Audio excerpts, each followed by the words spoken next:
Hey guys, it's Jeff here at Kuroki. Today we're just doing a little bit of a quick tip on how to hold multiple parts at once in a milling machine vise. Problem you run into doing this is when you have something with a rough saw cut like this, even if they're basically the same size, they're not going to clamp tight. The mill vise is rigid enough that what will happen is the two parts that are the thickest, it will clamp on them, and then the rest of them will all stay loose.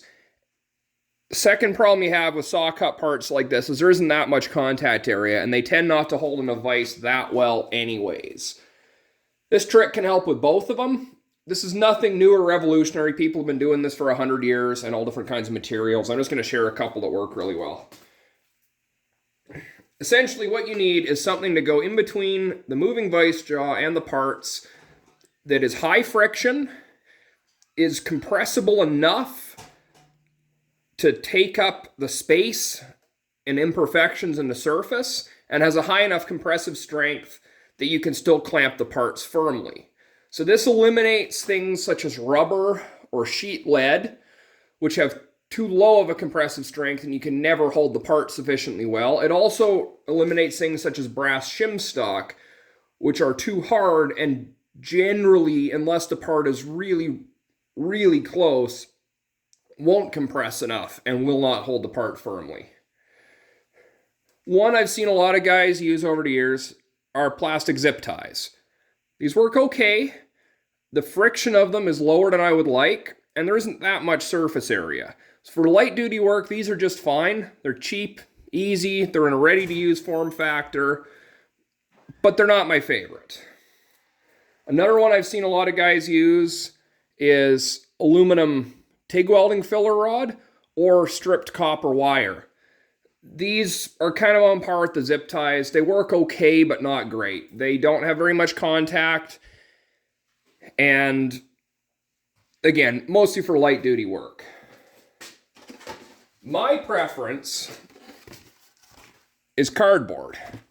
This is actually from a pack of beer. Something like cereal box material would work well too. The thickened cardboard back pad of a paper notepad. This is nice because it does have some compressibility. It's thin enough that you're not running into the issue you do with rubber where you can't compress enough to hold the parts firm. And paper, being fibrous, is very high friction, so it helps to hold the part a lot more securely than some of the other options. And it's free. I'm sure everyone watching this can find a piece of cardboard somewhere. The last one that can work really well if you need something a bit thicker than the cardboard is gasket sheet material. Again, it's fibrous and it has higher friction and it tends to hold in place better than something like the zip ties or a plastic material would. The other thing to keep in mind with this is just be sensible. You're not going to have a stack of parts like this held in a vise and go taking a 1/4 inch cut. You just want to skim off enough to clean it up on a couple of sides, and then once you get it cleaned up and can hold it firmly, then you can take your big cuts if you have a lot of material to remove. The other thing to keep in mind is your cutter positioning. Where the cutter sits in relation to the workpiece will impact which way the cutting forces go. So if we had the cutter basically as it's sitting now, the forces will be pushing it sideways and trying to push the material out of the vise. We want to move the vise back to roughly the midpoint under the cutter, and that way all the cutting forces are pushing in towards the fixed jaw instead of trying to push the parts in a way which they are only constrained by friction rather than having a physical stop. So that's something to keep in mind with any milling setup, not just ones like this, is make sure you're aware of which direction the cutting forces are pushing your workpiece, and whenever possible, you want to have a solid stop that the cutting forces are pushing against, and not be relying on friction to withhold the cutting forces. Anyways, hope someone found that useful.